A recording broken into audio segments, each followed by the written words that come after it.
You have entered the Chronic's rabbit hole, and Chronicans, welcome to or welcome back to the channel. My name is Kyle. This is my lovely wife. Hi, I'm Alana. And we're so excited. After doing 3 rally racing videos, y'all have been throwing in the comments many suggestions where we should move forward to next. We have landed on the Isle of Man TT, and this is the absolute insanity of it. And we picked this one because it had a lot of views. It's kind of new, and it looks like it's someone who also like shows his face when he sometimes explains it, so that maybe he's gonna be a cool content creator that we're gonna enjoy as well. So please let us know in the comments below if there's anything that we do miss, or if there's anything that you want to make sure that we go into next. That would be much appreciated. Hit the subscribe button if you do have a good time with us too, and the like as well. But let's jump into the absolute insanity of the Isle of Man TT. Now, what does TT stand for, you think? I don't know, but I know when T9 texting, it was a crying emoji. Oh, okay. I'm thinking trial something. Probably more what you're thinking. Sounds good.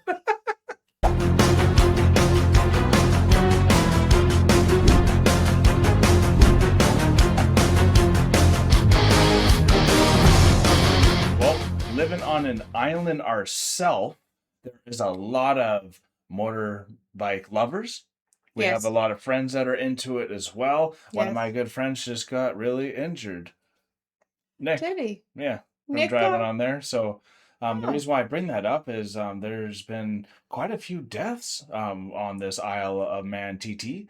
And so that was in the thumbnail as well. So I wanted to bring that. Rest in peace to everyone who's passed away in this, and I can't believe it. I dropped it, but here it is. So Tourist Trophy is what TT stands for, actually. Tourist Trophy. The Tourist Trophy. Okay. So the first year was 1907. So, do you know something that's really cool that happened today, which kind of relates to this? Please tell. Oliver got to sit on his first motorbike today. Yes, he did. So we went to go visit my grandparents, and to go visit my grandparents, I also go to church with them. And Sunday today. Because it's Sunday today, and or tonight, for us. And so Oliver got to ride on the pastor's motorbike. That's so cool. And got to rev it. We got the and he got to rev it. I got a video of it. It was so cool. It's so iconic. So with all that said, let's see why this was one of your guys' requests for us to move on.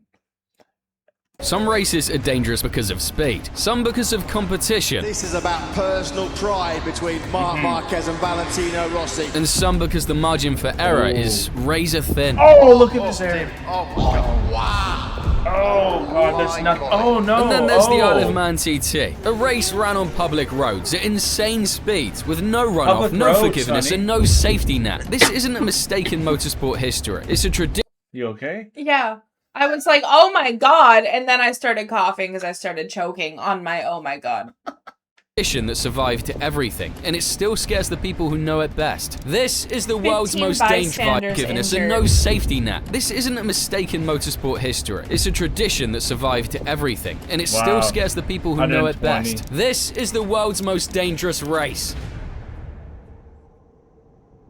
It's hard to imagine, but once upon a time, nowhere else would let this race happen. Back in the early 1900s, racing on the British mainland was in the process of being banned. It was labelled too dangerous, too disruptive. There were too many complaints about speed, noise, and the small matter of people occasionally flying past hedges at terrifyingly fast speeds. So the sport looked for a loophole, and it found one. A self-governing island in the Irish Sea, the Isle of Man. Public roads, no speed limits, a population that didn't just tolerate racing, it embraced it. From the very first TT in 1907, racing took place on roads that were temporarily closed for the event. Brave spectators stood behind rope barriers, only a few meters from the riders flying past. And the thing is, it worked. Not because it was safe or sensible, let's be real, it was far from it, but because it was honest. In 1911, the event moved from the smaller roads of St. John's Short Course to the circuit that's still used today, the Snaefell Mountain Course, a 37.73 mile lap stitched together from everyday roads that goes through a mix of towns, villages, and open countryside. One lap takes around 17 minutes at modern race pace, but one split-second mistake, that can end everything.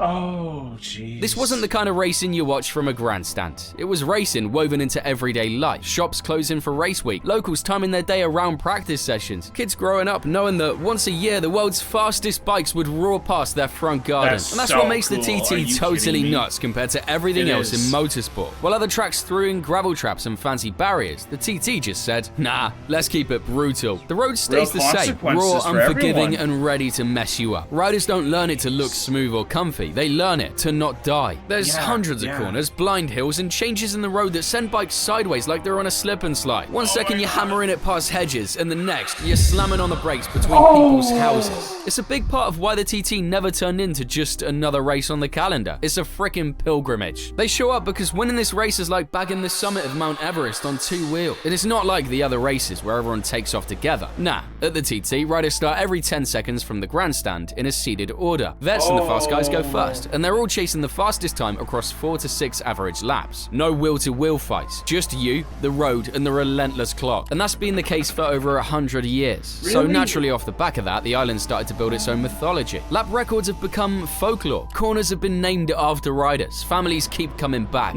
Oh my god, and I've seen that they have literal videos of like the quickest time on a lap, and you can see the whole point of view from exactly like, this is nuts, y'all. What's so cool, at least for me, is I've actually been to England, and I've been to actually so many locations, and I have seen a little bit of street racing at night.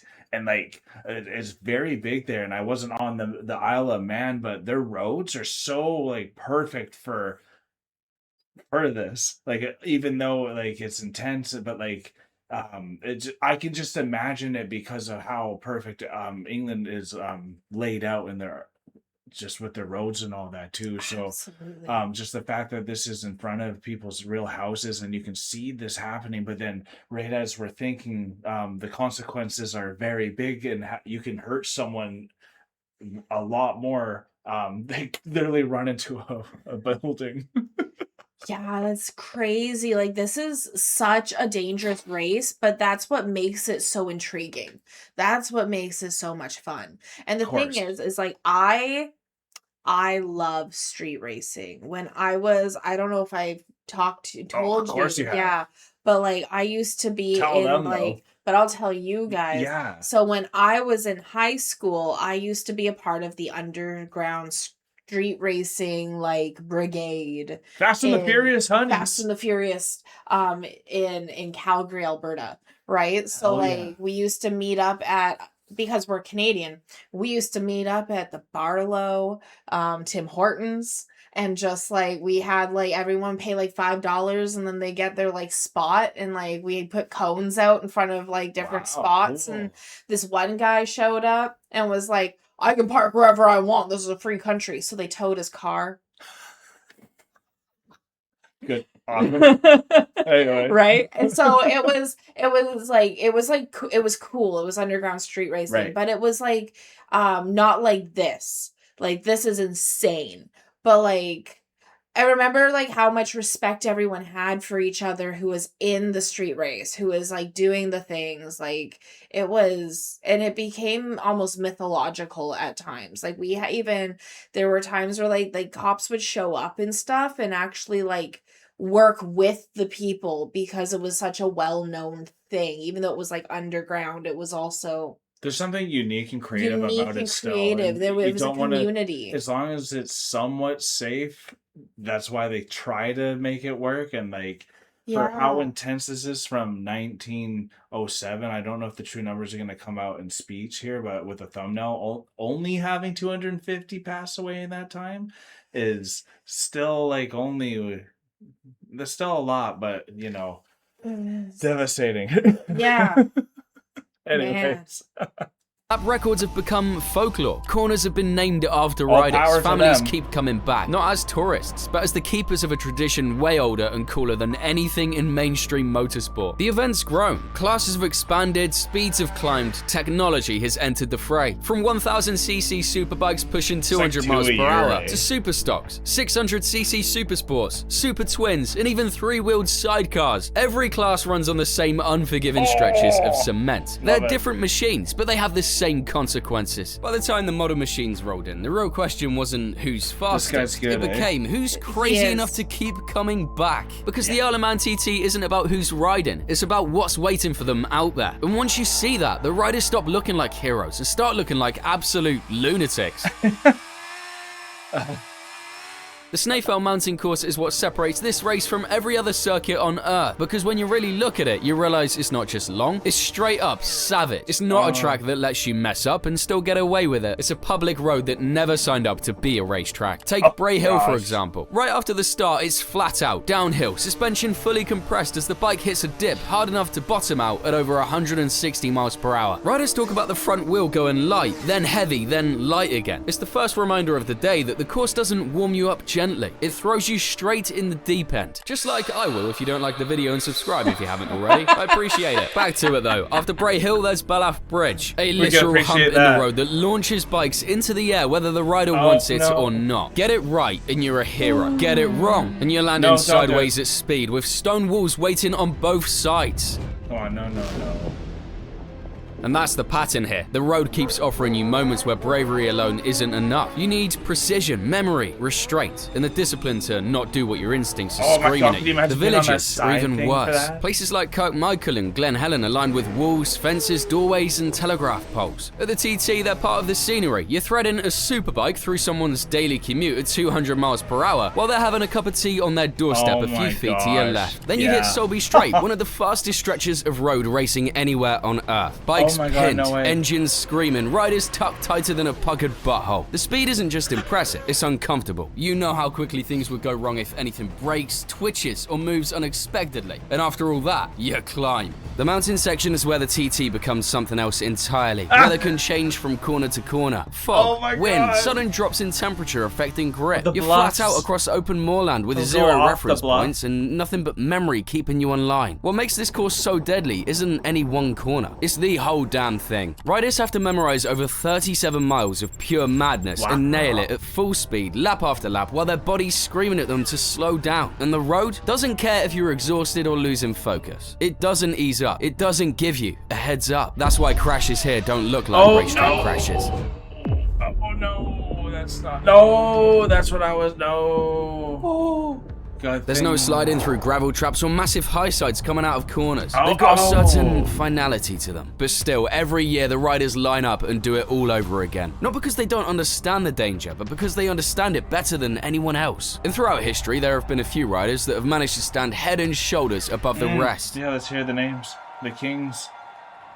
Because as brutal as this place is, it still produces kings. Not champions in the traditional sense, not riders who rack up points across neat little circuits with acres of runoffs. The Isle of Man TT crowns a different type of legend. One that's built on memory, on legacy, on nerve, and an unhealthy relationship with risk. And if you talk about the greatest TT riders of all time, there's one name you can't avoid. Joey Dunlop. In a race where just surviving the week is a win, Joey managed to bag a crazy 26 victories between 77 and 2000. But it wasn't just the number, it was how he did it. No cocky antics, no flashy celebrations. Joey didn't need any of that. He looked almost bored on the bike, like he was just out for a Sunday ride, effortlessly threading a missile between stone walls. His smoothness was unsettling, like he cracked a code no one else knew existed. And the thing is, he wasn't reckless. He was the complete opposite of reckless. Joey was precise, calculated, and cold-blooded, which, in a weird way, makes it all the more terrifying. Dunlop proved that the TT doesn't reward chaos. It rewards control, the ability to ride at the edge without ever showing it. After Joey, the mountain didn't stop churning out legends. It just switched things up a bit. Enter John McGuinness. Here comes John McGuinness. Yeah, how do you beat that? Crutchery Road to take his 19th win. There, number 3 leads this race. But there goes John McGuinness.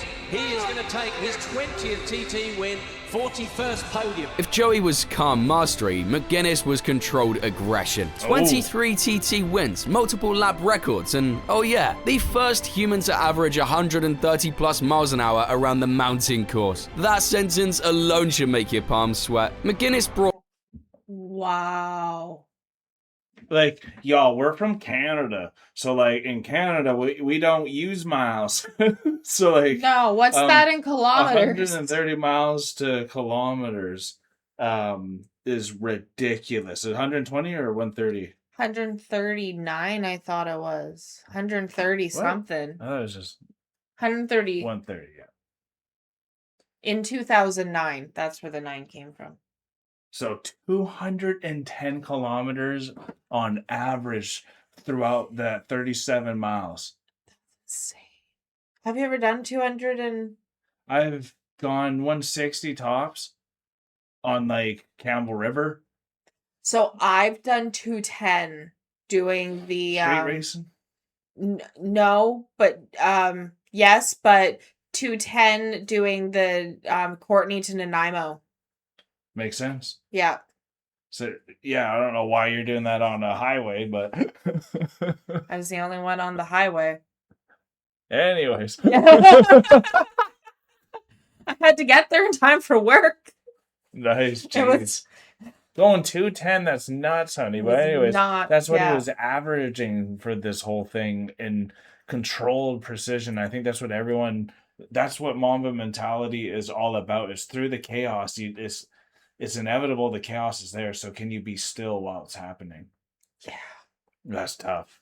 Around the mountain course. They're like That Jedis. sentence alone should make your palms sweat. McGuinness brought modern superbike violence to roads that were never meant for it. He rode on a bigger bike with more power and more speed, but somehow kept the same margins. What set him apart wasn't bravery. Loads of riders are brave. It was repetition. Doing things that look borderline suicidal on camera, but for him were just a Tuesday. The course wasn't something he wrote. It lived in his head. Honestly, if someone told me he could do a lap blindfolded, I wouldn't even question it. Then came the modern era monsters. Ian Hutchinson, Peter Hickman, and Michael Dunlop, the generation that dragged the TT into a whole new dimension. The flag ready for John McGuinness to take his 3rd TT win. He did. Flag goes out and he's done it. Hutchinson take his 4th TT win in a week. Michael Dunlop leads this race. His 9th win. This is impressive. Hutchinson turning up in 2010 and casually winning 5 races in 1 week. Like that's a normal thing humans do. Hickman's outright lap record, averaging over 130 miles per hour around public roads. And Michael Dunlop relentlessly adding to his uncle's legacy with wins across multiple classes. Michael Dunlop comes to the finishing line. The 25-year-old from Ballymoney. He's been in 5 races this week. He's won 4. And here's the part that messes with your head. Every single one of them knows exactly how dangerous this is. They've seen the crashes, like you will soon. They've lost friends. They've stood in silence on the grid more times than they can count. And yet they keep coming back. Because finishing here means you understand the road, survived the week, and earned respect in a place that gives nothing away. So naturally, with the stakes that high, there's the other side of the coin. Tragedy is only a heartbeat away. And it could be around the next corner. The cost of the mountain, no kidding. Shit. And that's the part nobody likes to talk about. But you can't tell the story of the Isle of Man TT without it. Because when you strip away the records, the lap times, the legend, this race has always come with a cost. Oh no. From the very beginning, the TT has been dangerous. It's baked into the DNA of the event. Public roads, solid objects at speeds that safety regulations simply can't keep up with. Over the decades, that's never changed. The risk hasn't faded. It's just been accepted. Oh no. Oh, there.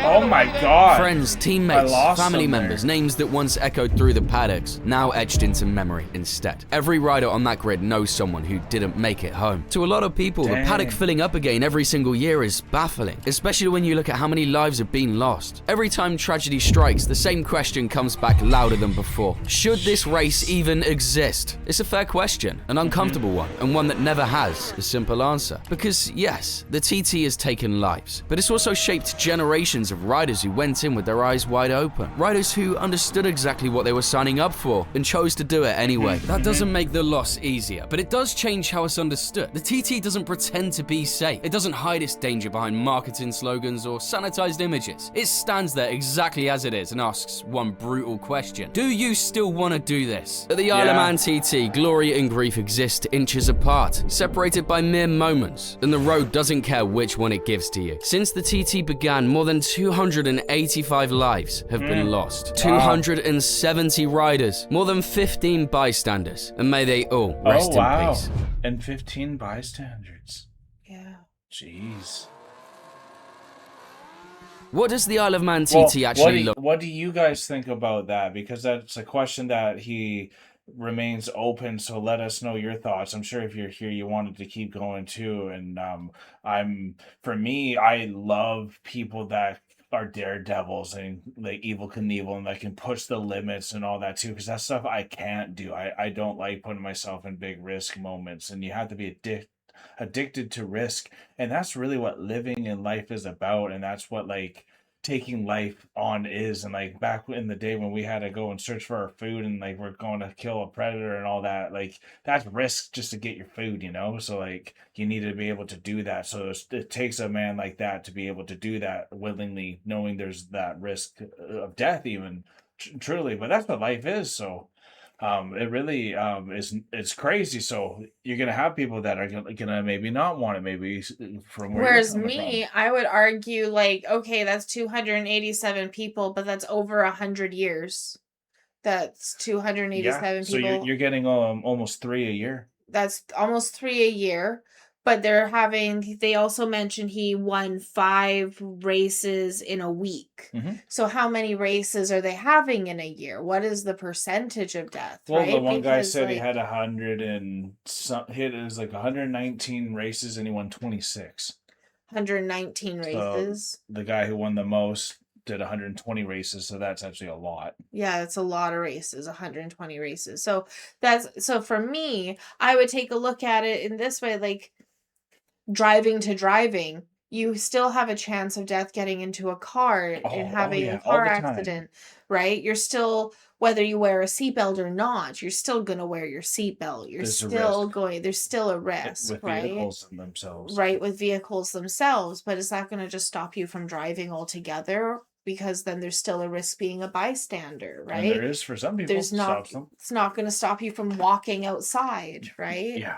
So for me, I come from the side of it that's like, these people are entering into something where they know the dangers of it, they know the percentage of it, it's an acceptable percentage for them, and they admire and are going to risk it anyways because of the love of the game. Oh, of course. Right? So let them love the game, even if it comes with risk. I wonder what, like, if someone does pass away, if they have to, like, before starting the race, if there's anything they got to write down. Like waiver forms and stuff like that, that the Yeah. family can't sue and different things I'm like sure that. there is with something at this magnitude. But, I have to sign that getting a C-section. Yes, Yeah, so it's like there's risk in everything. definitely. So, but still, it's probably the most deadly sport that I can think It is, of, right? absolutely I don't it know is. if it is completely, but at least for motorsports, I think that's what it was mentioning Well, there. yeah, it's like they said it's the most deadliest race. So like, Yeah, so please let us know what you guys thought about our reaction to which way we Yeah. could move forward as well too, because I'm sure there's maybe other videos from the Isle of Man TT that we should jump into, or maybe there's like some other things. We've done some Group B, we've done kind of overall things of rally as well too. So if there's anything else in that nature that you guys want us to check out too, yeah, please let us definitely know. And also, I thought we were like done this, so let's keep rolling. Yeah. And may they all rest in peace.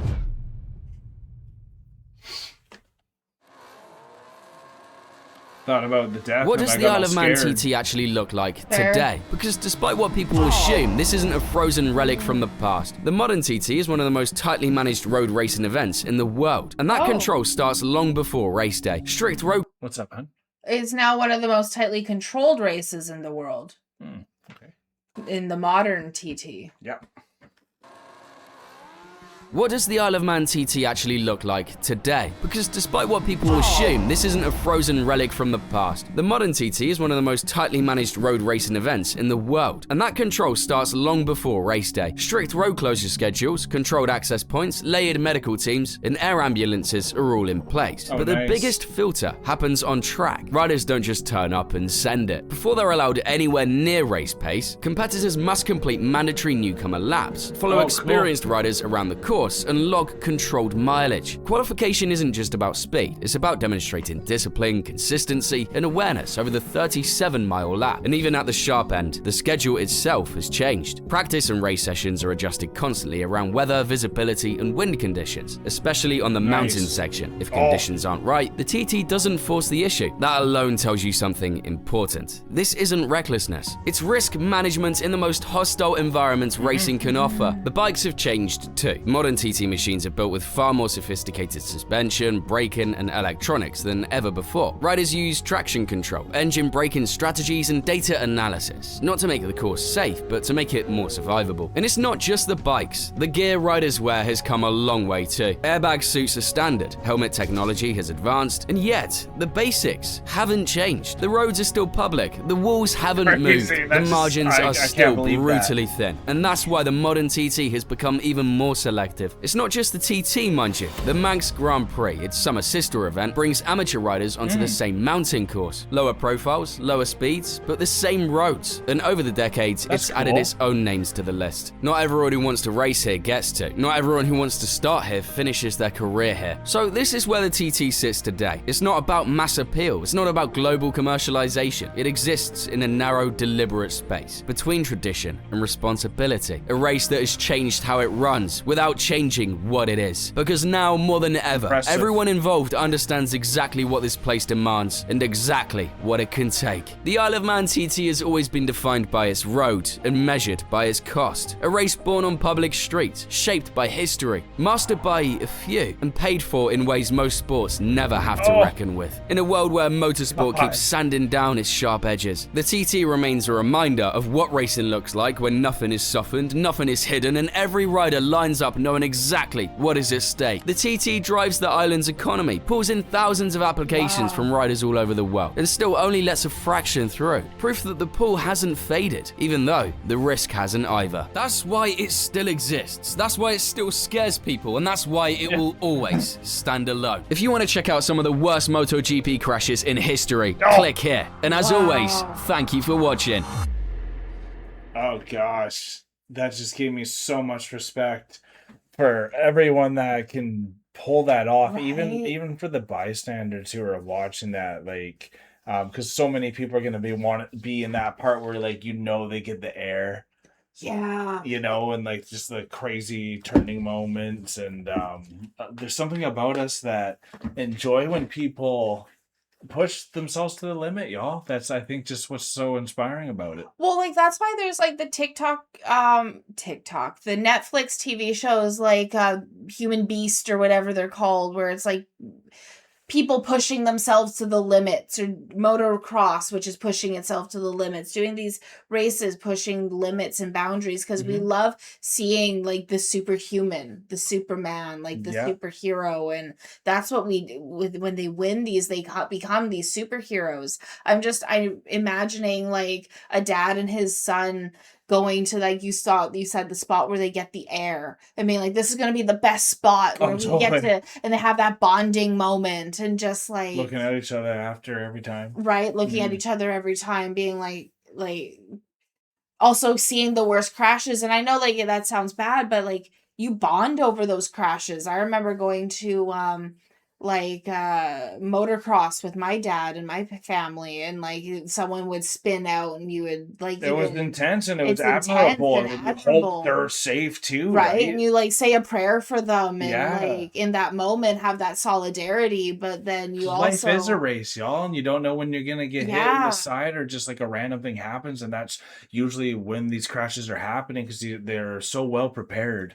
Especially nowadays too, and I think it's just so cool and how unique it started, and how it's always been a public road, so that everyone who is now associated on that island, when you go and travel there, it's for become the part of their tourists, culture. it's literally their culture now too, and I think that's just something that you would want to drive or watch, like in life now. That is something I would want to even go see now too, is going to the Isle of Man to. That would be such an experience. Yeah. Right? And like to be able to know that that's been going on for over 100 years. It's been going on since 1907. Like that's like 119 years. Yeah. That's insane. I'm not good at math, guys. So like, this is like, It's pretty good. And I actually just got my book for trying to get my motorcycle license too. So I think this was just a great time. I hope you guys had a good time with us though. If you did have a good time with us, please hit the like button. Comment down below which way we should move forward. And if you did enjoy the reaction as well and you are not a Chronican yet, hit the subscribe button on your way out. If you do want to get your own reaction requests coming down the rabbit hole, or just come and support Alana, and the family, you can join our Patreon free trials where we have 3 tiers with 2 of them providing you with monthly requests. But until next time, folks, we are now exiting the rabbit hole. Thanks so much, everyone, for being here with us. This was fantastic. I can't wait to see what else is going to be come down the rabbit hole and where you're going to lead us next with our rally reaction motocross experience rabbit hole that we are going down. This has been a ton of fun. Thank you, everyone. Peace and love, guys. God bless you. Take care and bye for now.